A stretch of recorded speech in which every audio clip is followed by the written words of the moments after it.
আজকে আমাদের বিষয় হলো ফ্যাট অ্যাডাপ্টেশন। ফ্যাট অ্যাডাপ্টেশনটা কি? তো আপনি কখনো কি চিন্তা করে দেখছেন আপনার এই পেটের এখানকার যে চর্বিটা আছে না, এই যে বুড়িটা চর্বিটা, এটা কি, এটা কই থেকে আসলো? খালি তো বললে ফ্যাট ফ্যাট ফ্যাট হয়ে যাচ্ছে, চর্বি জমতেছে, তাই না? যে এটা কই থেকে আসলো? এটা আসলে কাজটা কি?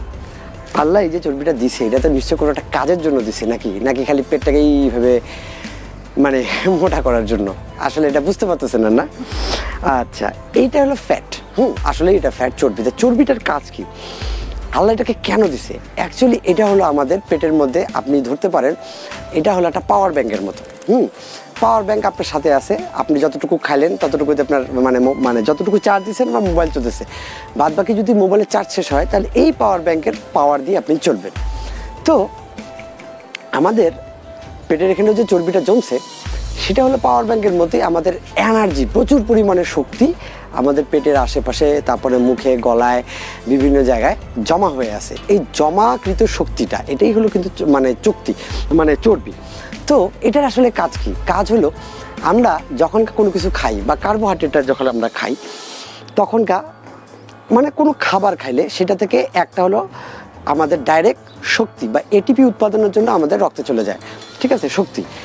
বাকিটুকু যেটা থাকে সেটা হলো গ্লাইকোজেন হিসেবে আমাদের লিভার এবং মাংসপেশিতে জমা থাকে, যে আমাদের শক্তির ওটার যখনকার শেষ হয়ে যাবে বাকিটুকু আবার স্টোর থাকলো, ঠিক আছে, গ্লাইকোজেন হিসেবে, সেটা আমাদেরকে আবার ব্যবহার হবে। এরপর আর একটা জিনিস হয়, সেটা হলো গ্লাইকোজেনও শেষ, আরও আপনি অনেক কিছু খাইছেন, সেইটা এখন কি হবে? সেইটা তখনকার চর্বি হিসাবে আমাদের তল পেটে বা বিভিন্ন জায়গায়, পায়ে, গালে, তারপর পেটের বিভিন্ন অংশে, অর্গানগুলোর মাঝখানে, ব্রেনের বিভিন্ন কোষের ভিতরে আপনার এই জিনিসগুলোকে জমা হতে থাকে। তো এখন তাহলে এখন জমা হয়েছে, খুব ভালো কথা। তো যখনকার আমরা তাহলে তো আমাদের পরবর্তীতে খিদা লাগার কথা না, তাই না? কারণ আমার এখানে তো আমার এই বক্তব্য অনুযায়ী যদি আমাদের শক্তি এটিপিতে তৈরি হয়, তারপর গ্লাইকোজেন হিসেবে আমাদের বডিতে জমা থাকে এবং চর্বি হিসেবে যদি জমা থাকে, তাহলে যখন আমরা খাবো না তখন তো আমাদের খিদা লাগার কথা না, কারণ এগুলো তো আমাদের স্টোর অবস্থায় আছে। এইখানে হচ্ছে মূল সমস্যাটা। আমরা যখনকার অতিরিক্ত কার্বোহাইড্রেট খাইতে থাকি, তো তখনকার বডিতে ইনসুলিন আসে, আর ইনসুলিন যখনকাই আসে সে ব্রেনকে বলে যে কি বলে, এই চর্বি থাক জমা, এটা তো স্টোর আছে, থাক, অতিরিক্ত খাওয়ার দরকার নাই। যেমন ধরেন আপনার আম্মুর কাছে আপনি হয়তো 1000 টাকা জমা রাখছেন, এখন যখন আপনার খরচ করতে লাগবে, যদি আপনার কাছে টাকা থাকে তাহলে আপনার আম্মু কি বলবে? এই তখনকার কি আপনার আম্মু আপনাকে টাকাটা দিবে? টাকা তো দিবে না, থাক, জমা আছে জমাই থাক। ঠিক একই রকম, জমা আছে জমাই থাক, ইনসুলিনের কাজও ঠিক আপনার আম্মুর মতো, এই জমা আছে জমাই থাক, এটাকে যেন কি বলে কোনো খরচ না করতে হয় বা এটা আপনার স্টোরেই রাখে দেয়। তাইলে অতিরিক্ত অথচ কিন্তু আপনার চর্বি জমা আছে, তারপর আপনার খিদা লাগতেছে। কারণটা কি?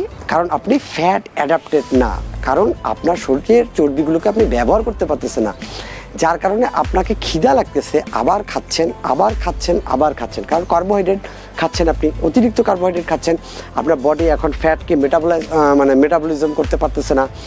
তো এই কারণে আপনার বারবার খিদা লাগতেছে, আর যখনই খাচ্ছেন তখনই আপনার ব্রেনকে আপনার ইনসুলিন স্পাইক করতেছে, ইনসুলিনের সামনে ব্রেনকে বলতেছে যে এই তো ব্লাডে গ্লুকোজ চলে আসছে বা সুগার চলে আসছে, ও এটাকে ব্যবহার করতেছে, ব্রেনকে আড়াল করে দিচ্ছে যে ও যে নিচের দিকে যে একটু চর্বি জমে আছে এটাকে দেখাচ্ছে না।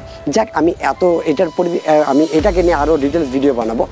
আমার কথা যেটা, সেটা হলো ফ্যাট অ্যাডাপ্টেশনটা কি, ফ্যাট অ্যাডাপ্টেড ব্যাপারটা কি। আমরা যদি আমাদের পূর্বকালের মানুষের দিকে দেখি, তো তাদের বাসায় তো ফ্রিজ ছিল না, সকালবেলা ঘুম থেকে উঠে তো ওরা খাবার দাবার নাস্তা করতো না, ওরা ঘুম থেকে উঠার পরে ওরা বিভিন্ন জিনিস শিকার কোনো প্রাণীকে শিকার করতে যাইতো। এই দেখা গেল 12টা 1টার দিকে হয়তো কোনো একটা প্রাণীকে পাইতো, তার আগে ওরা প্রচুর পরিমাণে এক্সারসাইজ বা দৌড়াদৌড়ি, গাছে ওঠা, দৌড়ানো, শিকারের পিছনে দৌড়ানো, অনেক রকমের কসরত করে তো পশুটাকে ধরতে হবে। তার ফিজিক্যাল অ্যাক্টিভিটিস মারাত্মকভাবে হইতো। এই সকাল থেকে তারা কিন্তু না খাওয়া, তারপরে এরা খাওয়া দাওয়া করে সন্ধ্যায় সূর্য ডুবতো, সন্ধ্যার পরেই তারা ঘুমায় যেত।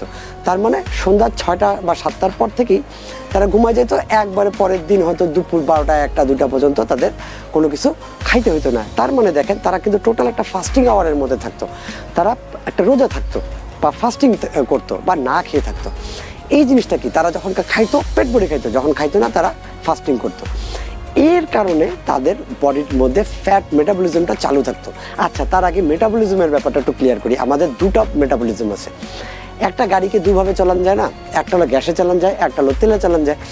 আচ্ছা, ঠিক আমাদের বডি ওরকম গ্লুকোজ একটা মেটাবলিজম হবে যেটা দিয়ে আমরা কার্বোহাইড্রেট থেকে বা চিনি থেকে বা শর্করা থেকে আমরা শক্তি পাই, বডিটাকে চালাতে পারি। আর একটা আছে চর্বি থেকে, ফ্যাট থেকেও আমরা শক্তি উৎপাদন করতে পারি। এর মধ্যে কোনটা প্রাইমারি কোনটা সেকেন্ডারি? প্রাইমারি হলো ফ্যাট মেটাবলিজম, কারণ আমরা চর্বি জাতীয় জিনিস খাবো, শক্তি আসবে বিভিন্ন তেল থেকে, কোনো বিভিন্ন রকম স্যাচুরেটেড, আনস্যাচুরেটেড, তারপরে পলিস্যাচুরেটেড, মনস্যাচুরেটেড, এইসব যে ফ্যাটগুলো এগুলা থেকে আমরা শক্তি উৎপাদন করব। কারণ এগুলোর সাথে আমাদের নট অনলি শক্তি, বিশেষ করে স্যাচুরেটেড ফ্যাটের সাথে আমাদের ডাইরেক্ট শক্তি উৎপাদন মানে শক্তি তৈরিটা রিলেটেড, আর হলো বাদবাকি অন্যান্য মনোস্যাচুরেটেড, পলিস্যাচুরেটেড বা আনস্যাচুরেটেড এই মানে এই অয়েলগুলো বা ফ্যাটগুলোর সাথে আমাদের যে শরীরের বিশেষ করে ব্রেন, 70% ফ্যাট দ্বারা আমাদের ব্রেন তৈরি।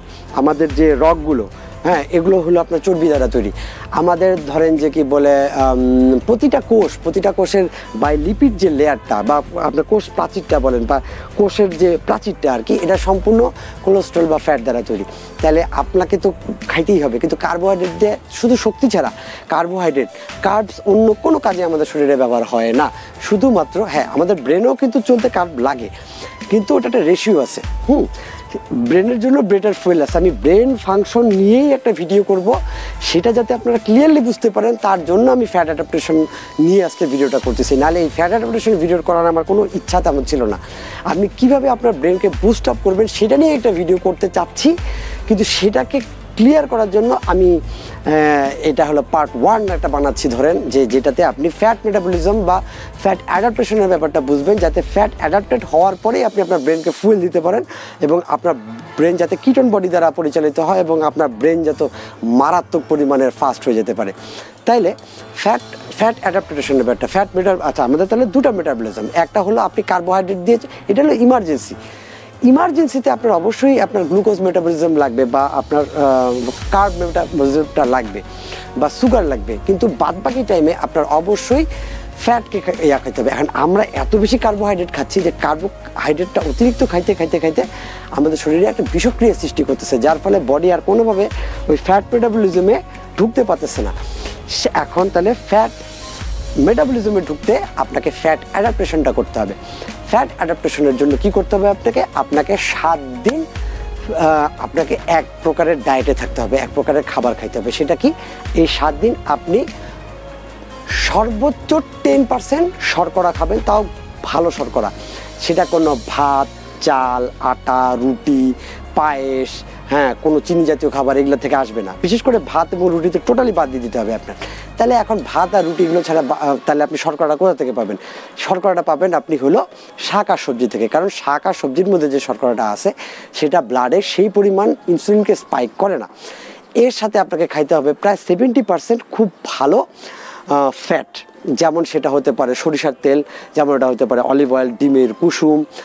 আর খাইতে পারেন 20% মডারেট প্রোটিন, যেমন ডিমের কুসুম, একটু মাছ, একটু মাংস, আর হলো প্রচুর পরিমাণে শাকসবজি।